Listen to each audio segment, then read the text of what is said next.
et 90 ans pour Mickey. Et oui, c'est l'actualité, l'anniversaire de ce petit personnage célèbre que tout le monde, effectivement, dans le monde entier connaît. Vous Il parlez de fête moi, ce mois-ci. le petit personnage non, célèbre. pas encore. Vous êtes plus grand que Mickey, vous le savez. C'est génial. À 90 ans, ça méritait bien qu'on se penche, effectivement, sur l'histoire de la souris qui n'a rien à voir avec celle de votre ordinateur. Oh. Ah, Mickey Mouse, toute notre jeunesse. Faut dire qu'il ne fait pas son âge. Plus jeune que la reine d'Angleterre, mais plus vieux que Mick Jagger. 90 printemps, comme Lynn Renaud. Dans le train qui le ramène de New York à Los Angeles, ce 13 mars 1928, Walter Elias Disney, dit Walt Disney, dessine les contours de sa drôle de souris un peu par dépit.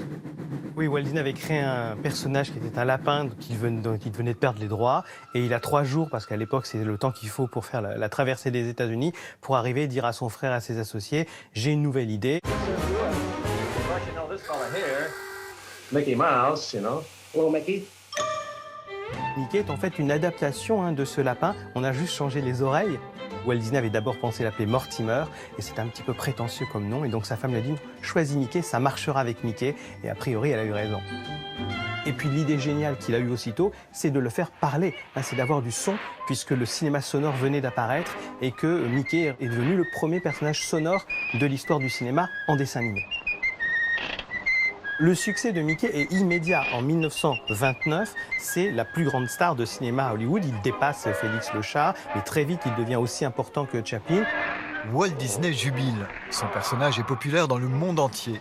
Il est même devenu le miroir de son époque, celle de la Grande Dépression des années 1930. Mickey, un enfant de la crise.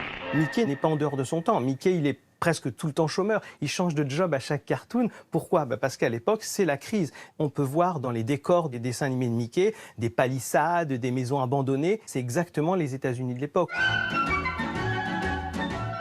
Il arrive, grâce à son petit job, à acheter un bouquet de fleurs à Minnie. Il arrive à continuer à draguer Minnie gentiment. Donc c'est aussi un message d'espoir face à la crise terrible qui se développe à cette époque. À partir des années 50, Mickey devient un héros de télévision et surtout l'emblème d'un empire économique au succès fulgurant, The Walt Disney Company. Une silhouette reconnaissable entre toutes, sans doute la clé du succès, comme nous l'explique Fabrizio Petrosi, l'un des dessinateurs emblématiques de Mickey. Tous les parties de dessin se construisent dans des ronds. Et il est facile à dessiner ? Au départ, il est facile, mais ce qui est difficile chez Mickey, c'est de trouver des subtilités de son expression et aussi de sa personnalité. Et donc, il faut retrouver ce côté un peu joyeux, un peu aventurier de personnage. Et dans le dessin, il faut qu'on exprime ses valeurs. Aujourd'hui, les dessinateurs peuvent se réapproprier le personnage sous certaines conditions. Thébault a imaginé un vieux Mickey qui raconte sa vie non pas à son arrière-petit-fils, mais à son arrière-petit-neveu. Et il y a une raison à cela. Et moi, je voulais faire un arrière-grand-père, et ça, on pouvait pas. Mickey ne peut pas avoir d'enfant, quoi. Comme il ne peut pas vivre avec Minnie, ils vivent chacun dans leur maison. Il y avait plein de choses qu'on ne pouvait pas faire avec les armes, même des paroles, tout ce qui est connotation religieuse, il fallait enlever, quoi. Donc on ne peut pas dire « Oh bon Dieu » ou « On va t'envoyer au paradis », enfin, des petites choses, quoi. Il y a peu de personnages comme ça qui nous enchantent depuis près d'un siècle. C'est pour ça que 90 ans après, ça reste un symbole d'enthousiasme encore aujourd'hui. Voilà, très belle évocation du personnage par Pierrick Becquet, une sorte de cadeau pour Alex Jaffray. C'est qui vrai, va c'est vrai. revenir sur ces images d'archives C'est que vrai, l'on a vues. je vais refaire la même chronique, mais avec de la vanne dedans. Oh mon Dieu, qu'est-ce qui m'a poussé Et sur la avec tête. un joli bonnet de ski, bien Ça sûr. va, je remercie tout de suite ma petite Margot qui m'a prêté gentiment ses oreilles. Voilà. Donc, Mickey, au cas où vous ne l'auriez pas su, il a 90 ans.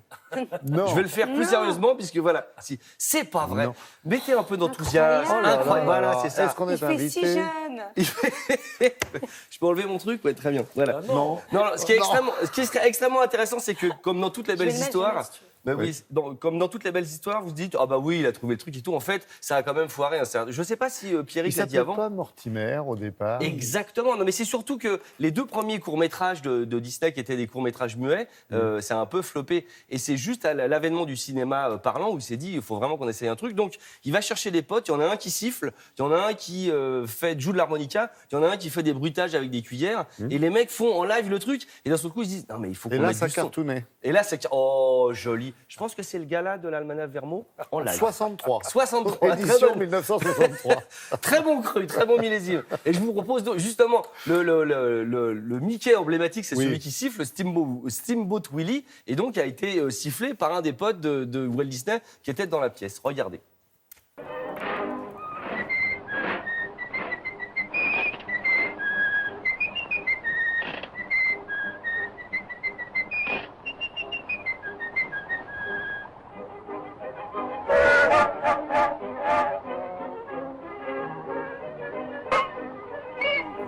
Ouais. Je sais plus si c'est Mickey ou Donald qui disait on va revenir plus tôt. On va. Almanach 60, Vermeau 64. Mais- un festival. Très en forme tous les trois ce matin. Est-ce que vous savez que Pluto n'est pas le chien de Mickey, c'est Je l'ami sais, de c'est Mickey. l'ami. Ça Ouais. n'a rien à voir, c'est important. C'est son pote. Ouais, je sais plus où j'en étais. Si, vous savez C'est quoi dingo cette histoire. C'est- Voilà.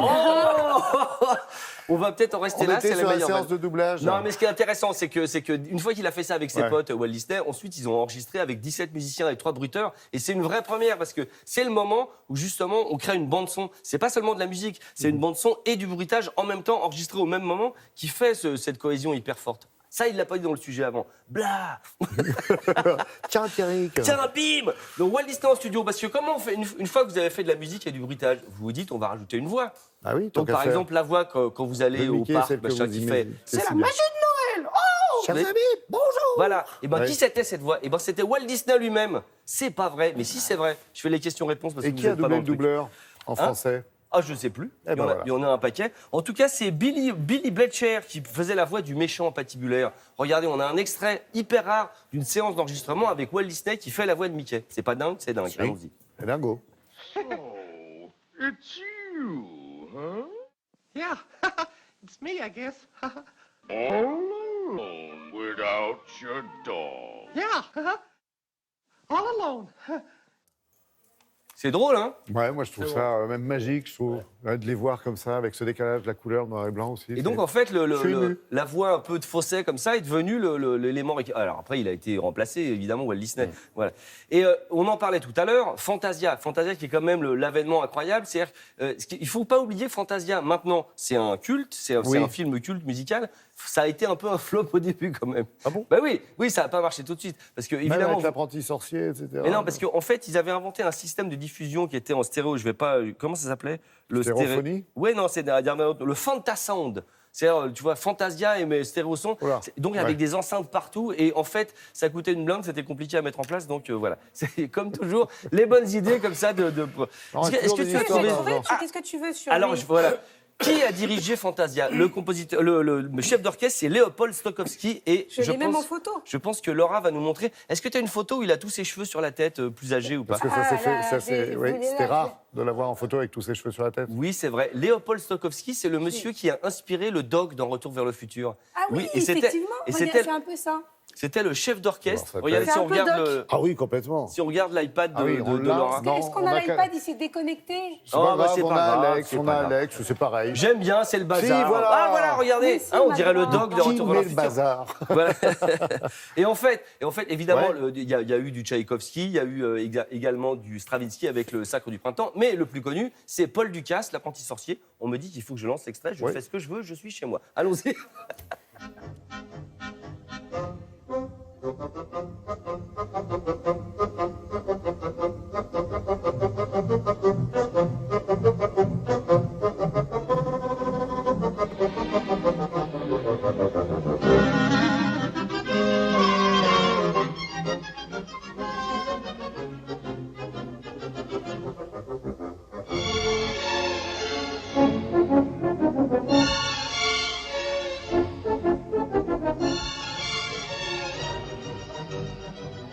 Ah oui, c'est flippant. Bon, à tous les trois, je vous donne la réponse à la question que j'ai posée tout à l'heure. Qui a fait la voix française? Depuis 99, c'est Carré. Laurent Pasquier. La Laurent voix Pasquier française de Oh. Mickey. Voilà, on le salue, on lui dit Mais bonjour. il a quel âge, C'est normal Mickey, de déjà l'associer. Mickey, je me souviens plus, c'est pas 90 ans. Répondez-nous sur l'Instagram de Laurent. c'est Parce que pour- Laurent ouais. est très très actif. Allez, stop, on arrête de se Arrêtez. moquer. On a Vous dit, aurez on le droit s'en de venir voir prend l'émission. pas aux affaires ni aux copains et aux copains.